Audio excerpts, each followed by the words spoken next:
It's time to pick a side. The Border War is on the air with BG and Tan.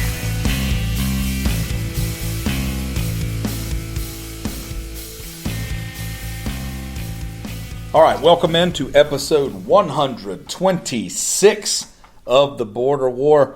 This is BG. I'm here with TanMan. We're going to do something a little bit different this week, but before we get started, just a thank you for listening and a reminder to follow the show on Twitter. That's at The Border War.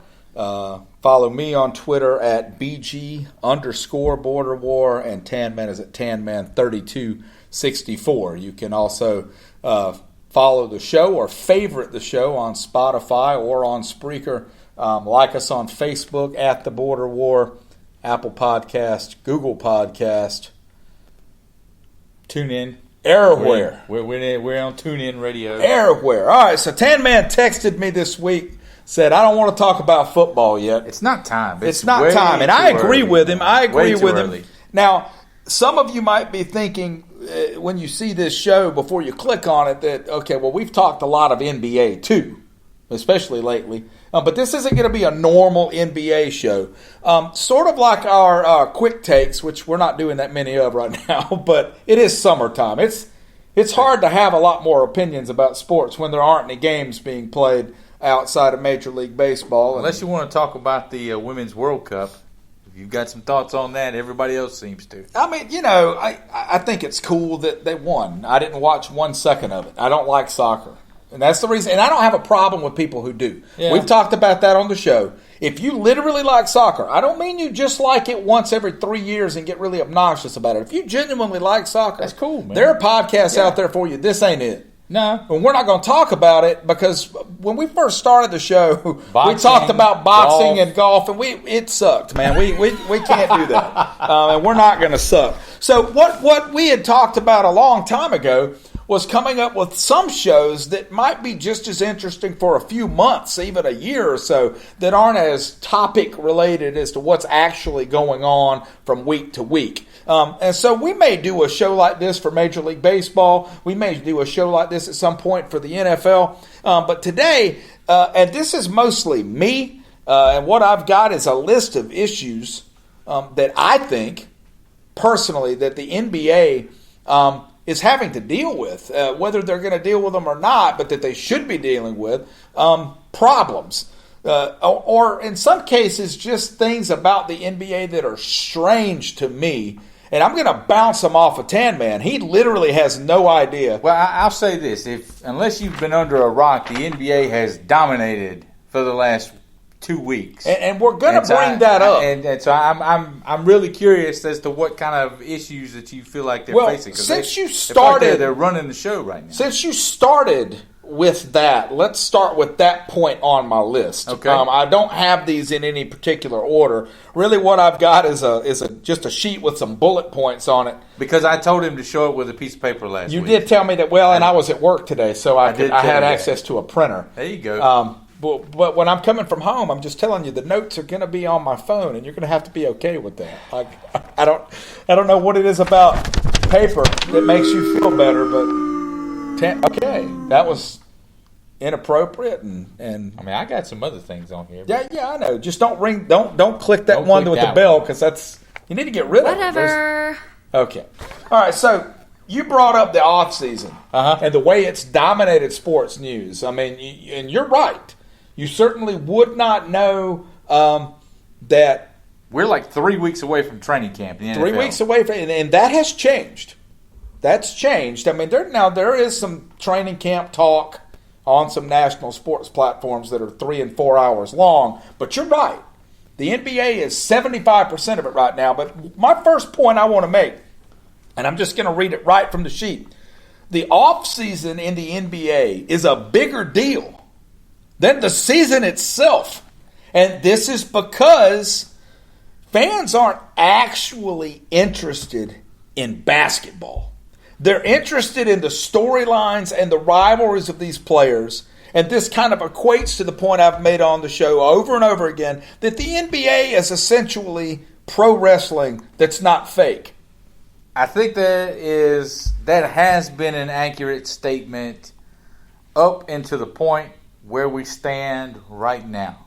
Okay. I think next You think we're at some sort of a turning point? I think the days of, and I read an article, I forget which one of the NBA guys wrote it today, but I read it, and he made a good point. The summer of 2016, when they had the salary cap spike, and you got Nick Batum getting his deal, and among others, right? And we're going to talk about that in a minute. That salary cap spike, which was, I'm assuming, based on television ratings. Well, and there was a whole big thing, and they should have. Am I right about that, though? Yeah, they should have phased that in over the course of years, and the players fought to get it all at once. But anyway, a lot of those deals and a lot of those guys that got some of that money, they're starting to come off now. So the effects of that summer are kind of starting to wane a little bit, except for the Charlotte Hornets, it seems like. But we don't have to bring them up again today if you don't want to. Or several months from now. But anyway, and what you saw, that is what allowed the Warriors, it's been well documented, to land Kevin Durant with Steph Curry and Klay Thompson, Draymond. And because it was the perfect summer. It was just a perfect summer, and it worked out. Now, the days of having 3 guys, much less 4 guys, seem to kind of be on the way out. And if you look around the league, there's, a dozen teams with 2 dudes. I don't know how to quantify other than just say 2 dudes. No, I know what you mean. And so now I think when you look around last year, what did we say at the beginning of the year? Look, man, the Warriors are going to win this thing. And had it not been for, freak injuries, they would have. Well, let's be honest. They would have won it again. And probably so. And everybody would have said the same thing. Now, next year, I think next year you could say 10 different teams could win an NBA title, and you wouldn't be wrong. I mean, next year's NBA season is going to be amazing. I'll put it this way. My interest level in the season that's coming up is higher than it's ever been in my life, and I have not been a hardcore NBA fan really ever. I remember being really into the Hawks when Dominique was down there before Charlotte got their franchise. I remember being really into the Hornets when Lonzo and when Larry were there. Oh, that was the best. But since we started doing the show, I've definitely followed it more out of necessity. But in the period between those 2 times. But I mean, we started doing the show smack dab in the middle of this Warriors run. You're right. I mean, the Warriors have been dominating for the last 5 years, and so we kind of started it, like I said, right in the middle of that. But okay. I say this, I get emails every once in a while from some kind of like NBA focus group thing, and I got one today, and it's basically like sends you surveys, and they wanted to know like about the games. Rate the teams that you were interested in watching, and as it popped up, on a scale of 1 to 10, how interested are you in watching, the Bucks and the Celtics? Kemba Walker's on, so and it just went through, 15 potential games. I was like, man, these all sound pretty good, man. Yeah. I said I would sit down and watch all of these. Okay, now again, and let me just clarify the point of this. This isn't me taking pot shots at the NBA. This is me hoping these things get solved or maybe already are. Yeah. All right, so you already kind of addressed this, so let me just bring this one up since we're sort of talking about it. And I feel like you probably kind of already answered this, but maybe it'll help you expound on it a little bit. Only a handful of teams can compete. And over the entire history of the league, they're the same teams. The Celtics and the Lakers have dominated this league over its history to a degree that is very unhealthy. If you take away, I looked, and I don't have it in front of me, but if you take away all the one-time winners, right, the Hawks have a title. Right. You look at teams like the Knicks and the 76ers, they have like 3. Yeah. Right. The Lakers, I think it's 27. And the Celtics might have 28. They're like within one of each other. The Celtics have one more, but it's over 60% of the titles available. I was going to say, I think between the 2 of them, they've got over half the NBA titles. Yeah. But you got to think, too, a lot of those were, you take away the one Celtics title, and basically since the mid-'80s. The Kevin Garnett title. The Celtics has won 1 title, and the Lakers, they won 5. Yeah. And those were the 3 with Shaq and Kobe, and then the two later on with Kobe and Pau. And I'm not sure that Shaq and Kobe is still even modern. Well, I mean, maybe not. I mean, that they are. That was like 19 years ago. Well, okay, this is just a side question. I was thinking about it during your first comments.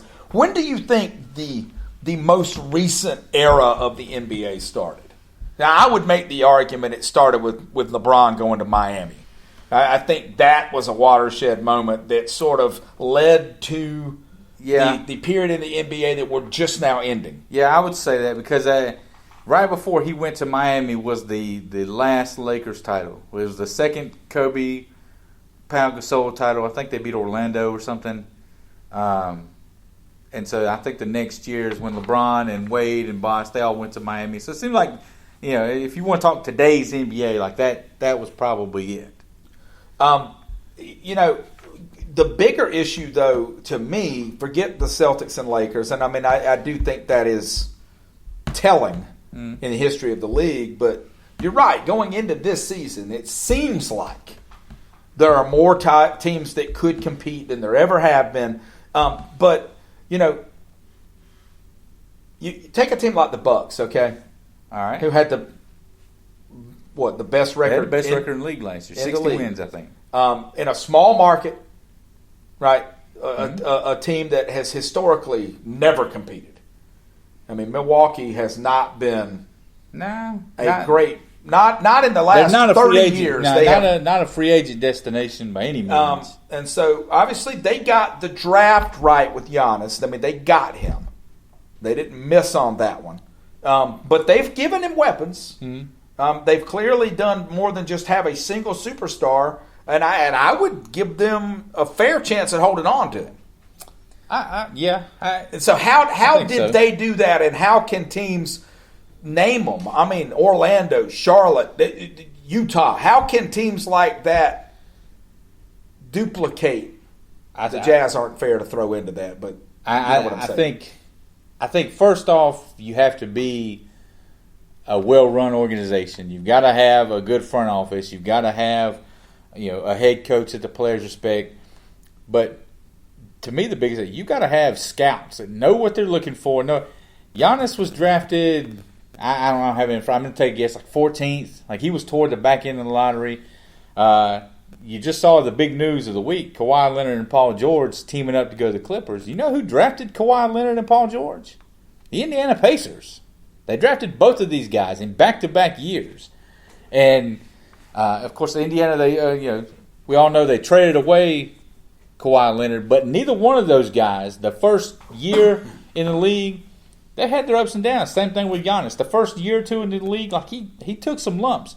You got to, number one, have scouts that know what they're looking for, but you got to have an organization willing to put the time and invest the time into some of these, I don't want to say projects, but some of these guys who might just take a little longer to develop than other guys. And if you do, like Milwaukee has, you'll reap the benefits of that. And if you have those things in place, it'll be a place that players want to stay. But I don't think it's fair, and we talk about this in the NFL conversations a lot, and I talk about how the product on Sunday is really just a reflection of what is done in the front office. Mm-hmm. The NFL, to me, is that to a T, and the NBA might even be more so, because it just seems like over the course of 82 games, players' production is very predictable, right? But what we don't know, and you know more about the Pacers' history, they're one of 12 teams, I think, in the league that have never won a title. If Kawhi had stayed there, in the culture they had when he was drafted, would he beat Kawhi? And that's the thing, because he goes to San Antonio with Greg Popovich and maybe some of the best veteran players that have played in the past 20 years to join what I think is the New England Patriots of the NBA at that time. Like the best front office, the best head coach, just a machine for developing talent. That's the thing we'll never know, is if Kawhi had stayed, in Indianapolis, does he become the Kawhi we see now? If Michael Jordan had gone to Portland at 2 instead of Chicago at 3, would Michael Jordan be Michael Jordan?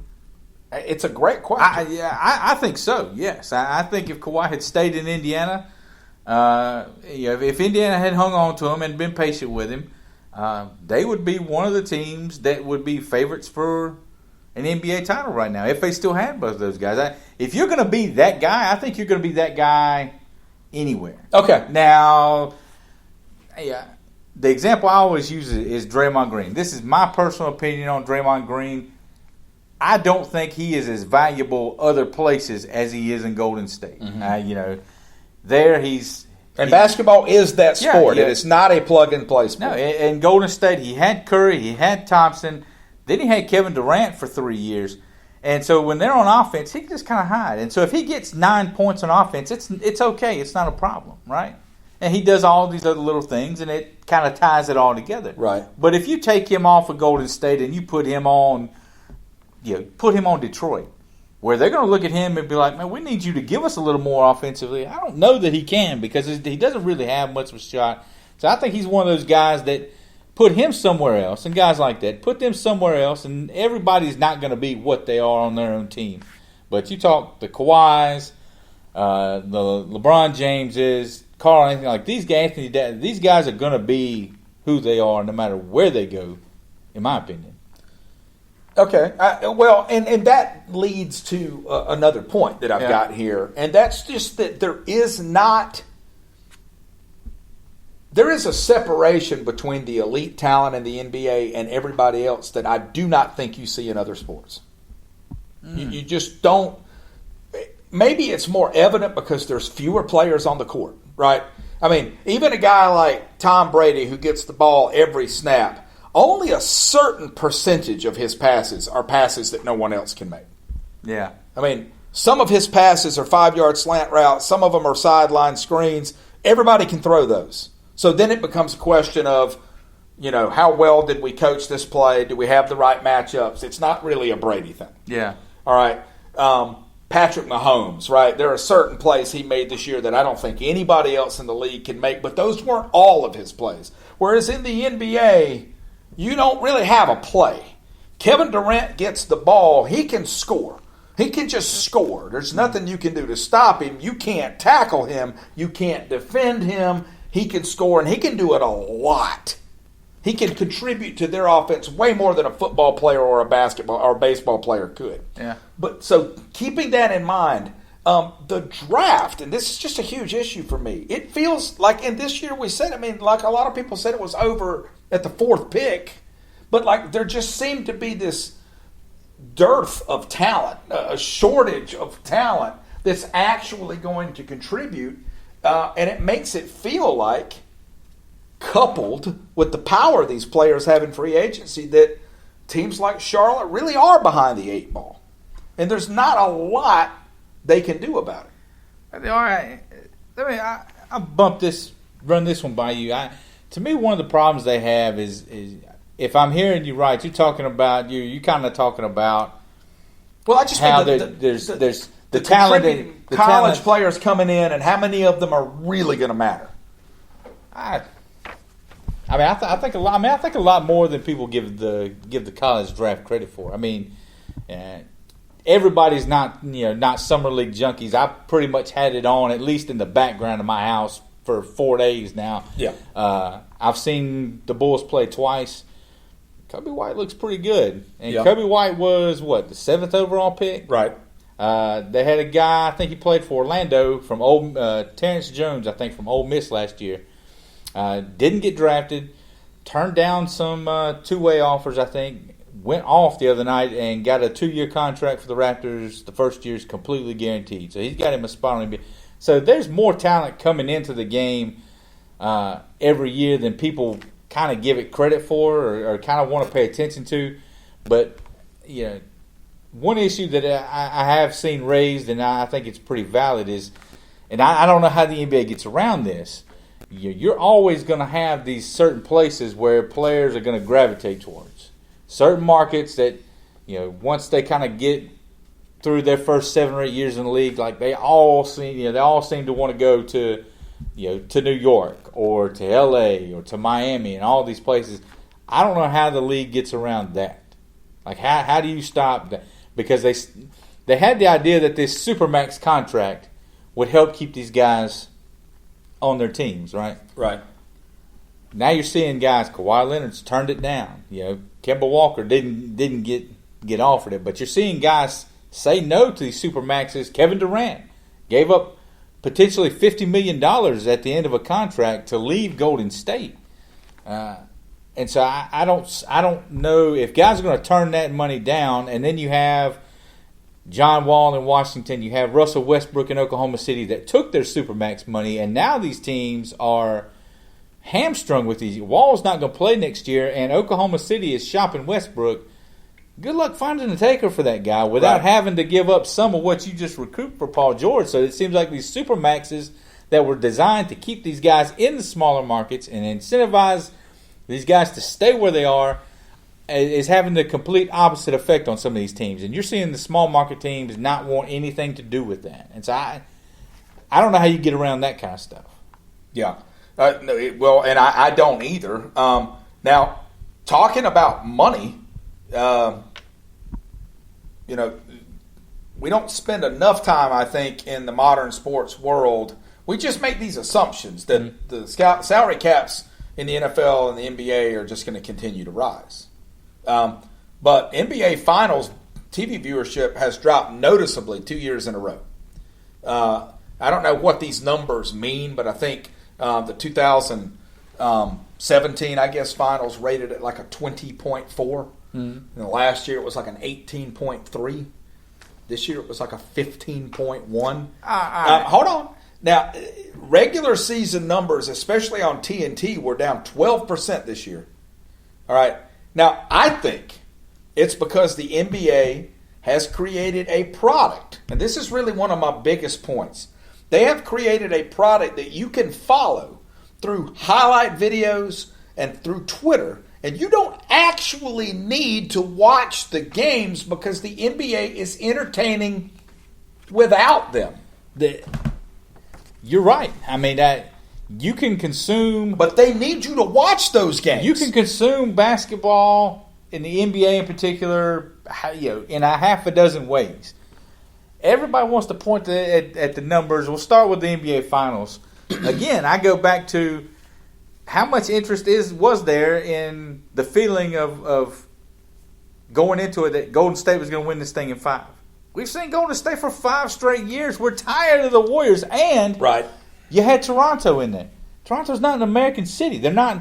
So the numbers, the Canadian numbers, the viewers in Canada and Toronto, those don't factor into American TV on the ratings. flip side of it, if you had a team who did end up winning a title, who had never won one before, that's what we say we want. But again, that team's not even in America. I have never actually met a Toronto Raptors fan.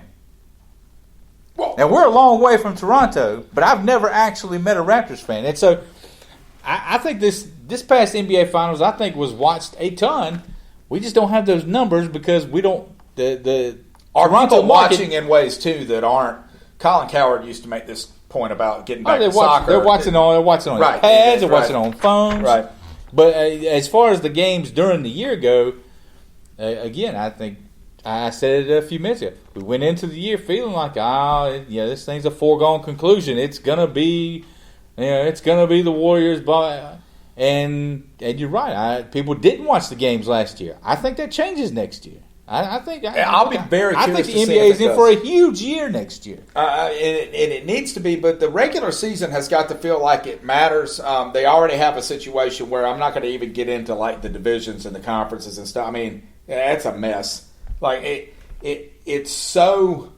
Can you imagine? This is more of a rhetorical question. Maybe it's just because there's 16 games. Can you imagine being an NFL fan and not watching the games? Like you would have no idea what was going on. You would not be able to follow those storylines effectively. Whereas in the NBA, I really think you can. The reason I keep bringing up pro wrestling is because it was like that. If you miss 6 months of it, you tune back in. Oh, who's LeBron playing for now? Okay, we're good. We're good. You turn on ESPN on Monday mornings during the NFL season, and what are they showing? showing highlights of the games, right? You turn on ESPN the next morning. They're showing interviews after just a regular season game in January in the NBA, and they're showing a few highlights. They're showing James Harden dribble around 12 times, and then they're showing a bunch of interviews and guys talking. Like, you're right. The promos. You're right. But Tony Schiavone. I think the NBA ratings are going to see a major spike next year. Well, I'm going to give you that. I'm more interested. All right, let me hit on before we run out of time here, because I think a couple of these I'm hoping are going to be pretty interesting. All right, so unlike Major League Baseball, right, who can't seem to market stars past their regional status to save their lives. I mean, like Major League Baseball, that's a whole different show. That's a whole other thing. There just are not guys who everybody across the country knows more than 5 or 6. I mean, whereas in the NBA, man, a casual fan who maybe doesn't watch a single game can name 15 players. Right. All right. The NBA has too much star power and not enough team loyalty amongst their fans, especially. In other words, people have become fans of players. They're not necessarily fans of teams outside of the Lakers, probably the Celtics elsewhere in the country. Knicks. They stink, but their fans are pretty loyal. Okay, those 3. Is that a problem? There's no arguing it's not the case. I would say, nah, I mean, that's definitely the case. Is it a problem? Yeah, kinda. Yeah, kinda. But if you have a team, you follow a team like you're. I don't know. I don't know how to answer that.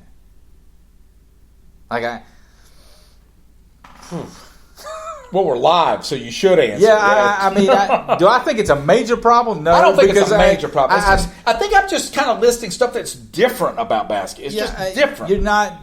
That genie is kind of out of the bottle. You're not going to go back to where people aren't going to be fans of LeBron. They're going to follow LeBron no matter where he goes. What would have happened? I think that's just part of free agency. Guys change teams, and so you go and start watching wherever he's playing at now. I mean, what would have happened in 1995 if Jordan had not decided to go play baseball and instead had been in this model of the NBA and had gone to play for the Lakers?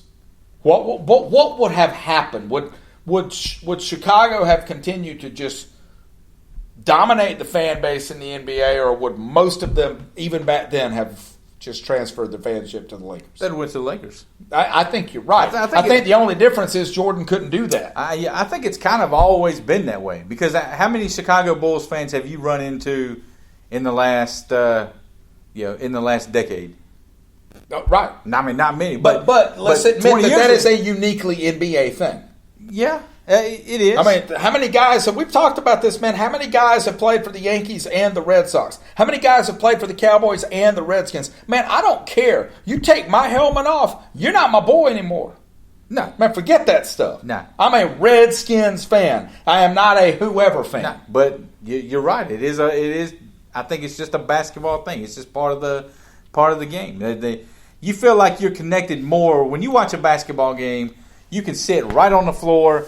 Guys will come over and they'll inbound the ball 2 feet from you. Yeah, like you can feel like you're a part of the game. You go to a football game. Oh Lord, you're sitting further away. They're wearing helmets.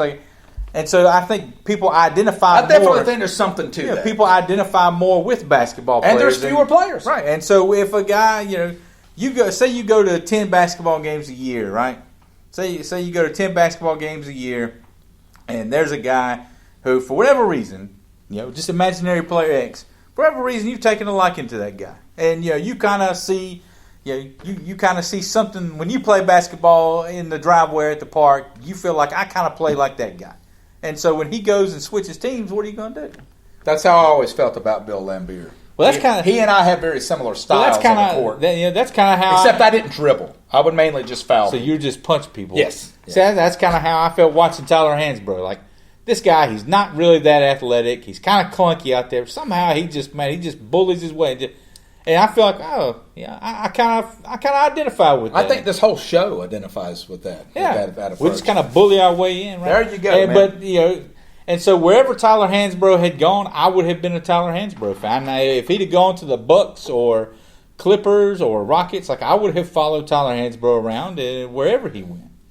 All right, it's just part of the game. Now, this is my last one, and I saved it for last because it is the one that fascinates me. Okay. And I kind of brought it up on last week's show, which is what got me thinking about this. And it's not a thing where I'm asking you if it happens, because there's no arguing that it happens. I can argue anything. You don't want to argue that this doesn't happen, because as soon as you hear it, you're going to be like, yeah. This is the oddest thing about the NBA to me of anything you can name, all right? That is that fans and players make judgments about other players and about teams and their efforts to win a title. So in the NFL, in the Major League Baseball, man, if you win it all, that's it. Mm-hmm. I mean, your name goes on that year. Your fans are going to be obnoxious for 365 days that year. You're done. All right. There is no other conversation. Mm-hmm. All right. But in the NBA, okay, so if you're a certain type of player, you don't need to win a ring. You need to win multiple rings. But if they actually use the system, and we were talking about the Lakers last week, if the Lakers had gotten Kawhi, right, mm-hmm. they would have been roundly criticized for trying to win too hard. That you have to win it with the proper level of difficulty. Like, people, you're supposed to win it all, but you can't really try to win it all. You have to kind of try and win it, because it's like your reputation matters more than the rings. I have never seen anything like it. I never hear people talk about how strange it is to find that sweet spot. I mean, LeBron, how many? He's got 3? He's got 3. Okay, and people act like that's nothing, all right, because of the way, quote unquote, that he won 2 of them.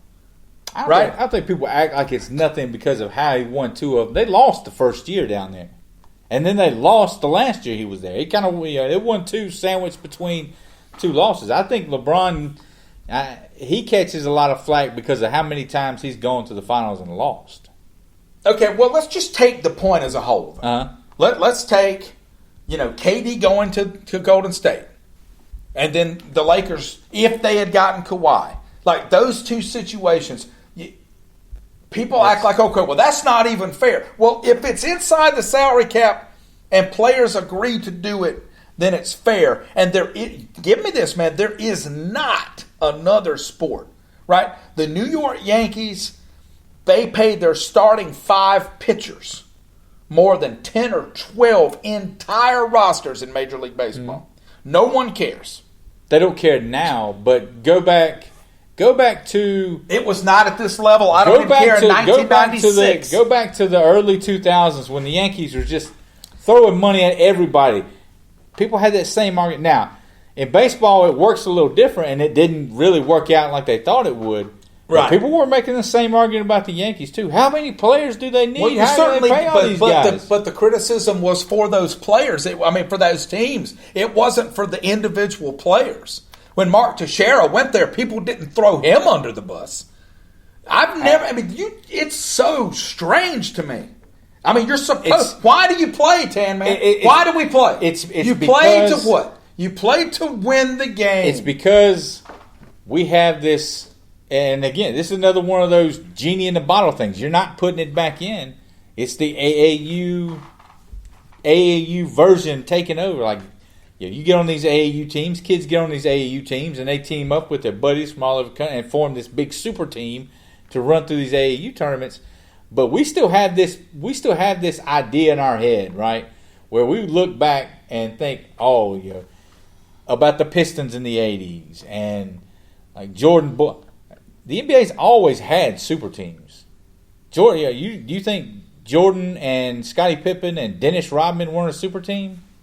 They were all. Well, something's changed about it. The Houston Rockets Is it because free agency wasn't the thing it is? They weren't put together by players making cell phone calls in the background and saying, all right, let's go win one. Would you hit the wrong button again? No, I hit ding. You're right. Why'd you have to say ding then? What are we paying Spreaker for? Well, we're not. You can just, that's right. But no, that's it. The NBA's always had super teams. They just weren't players hooking them up themselves. So what is it about that bugs people? Because they wanted this league where the players had all the power. They thought they wanted the league where the players had all the power. Maybe that's it. And then they got it, and they're like, because again, they're flocking to 5 cities, and then take us, Charlotte Hornets fans. I'm an Indiana Pacers fan too. They're not drawing free agents, right? Yeah, none of these guys are taking meetings with the Hornets or the Pacers, and so. Yeah, I'm going to pound the table. Be like, come on, man. Yeah, I want to see something where there is some sort of balance. I think there is something to be said for wanting to be the guy who beats LeBron, for being Kawhi to beat LeBron James when the Miami Heat, to shut down the Warriors' run. I think there is something to that. That's what fans get drawn to that. But I think the idea of the players doing it themselves makes them uncomfortable. I don't know why. I'm not a fan of it, but I don't know why some people just get so angry about it. Yeah, well, I mean, I think it comes down to this idea that there are, I don't know, 15 to 20 players in the NBA that are just, no matter how talented everybody else is coming into the league, that they can't be stopped under the current rules. There's nothing you can do about them. And I think that some of that is, again, the things about basketball you can't control. There's 5 guys on the court. You can play this game 40 minutes a night and not die. Because of the way baseball is arranged, you only come up to bat maybe 5 times a game. You only pitch once every 5 nights. Until the playoffs, you can only do so much damage with a starting pitcher. The best wide receiver in the NFL, you can only throw to him maybe 10 times a game. Yeah. He's not going to just keep the ball and keep the ball and keep the ball. So when 2 or 3 of those guys get together, it really does. I mean, it's like you said, if they had gotten Kawhi, holy crap, it's over, man. They'd win the next 5 NBA titles, and it wouldn't even be close. I don't care how they filled their bench out. But we dodged that bullet. I guess that means I need to take you to the Beacon after we're finished, right? I did say Clippers last week, didn't I? You did. I did. You did. Of course, I said Toronto about a month ago. So. Well, I mean, yeah, but in the NBA, a month is a long time. All right. Well, I hopefully that helped clarify some of these issues. And like you said, you think this season is going to be a turning point for some of this stuff. I think I think a lot of the problems the NBA has had with the perception of the league, with viewership, and I think that all changed when we woke up Saturday morning. Yeah, it was definitely a turning point, because if it had gone the other way, if he had gone down the hallway and put on a purple and gold jersey, numbers go in the tank. Because I'll be honest, my interest in the NBA would have bottomed out at that point. And it wasn't it wasn't just that pick; it was all the picks that happened because he didn't do that. And the Hornets stink. The Pacers are just kind of in the middle of the pack, and Kawhi Leonard goes to the Lakers, and I'm out. But now, I woke up Saturday morning, and, man, it was like a breath of fresh air. I couldn't believe it. And I think this is perfect. This is perfect for the NBA. How do you think this format worked out, man? You think that was fun? Worked out good. Talked about some interesting stuff that, has been on my mind, and I had originally thought about doing it as a solo show, but it's easier to let you do most of the time. Yeah. Well, I'll tell you, before we run out of time, another point I thought of while you were talking, back to the super teams, where did Charles Barkley finish up at? Finished up in Houston with Clyde Drexler and Akeem Olajuwon. Like, these guys have always been kind of doing this. This idea that they would never join up and team up, that's not true. Well, there's guys like Shaq that played for more teams than that were left that he didn't play for. Well, I was going to say, Shaq played for like 9 teams. I mean, come on. It did happen. Yeah. There are pictures of him in a Celtics jersey. I don't know how long he stayed there, but it wasn't. Have to have a wide lens because Shaq was a big man. He's not small now. Yeah. All right, that is it. What number was this? 126. Again, thanks to everybody for tuning in. We've got 3 spots left in our fantasy football league as of right now. I mean, as of when the show started. So you can find us. We're using the Yahoo. Going to the Yahoo Fantasy Football. Search for the Border War Podcast, or you can. It's on our Twitter page. It's on our Facebook page. Can, follow us on Twitter. It's pinned to the top of our Twitter page. Just go on in, sign up. See if you can knock off BG and TanMan. We had 2 pretty good years last year. We did. 2 pretty good years. So some better than others. Some people kept their players healthy. Some Kareem Hunt. That's it. That's it. That's who it was. That's who it was. Yeah, we were talking before the show about how my fantasy football season was wrecked last year. We couldn't figure out who it was I had. It was Kareem Hunt. Speaking of NBA players getting together, we had some players doing that last year, kind of getting together behind the scenes in fantasy football and making some suspect trades. Don't join our league if you're planning on doing that stuff. Yeah. We will handle you inappropriately. Yeah. I'm not running that league this year, so hopefully that league won't become this league. They can go and create Border War listeners could be rough, man. Who knows? We've never met most of them.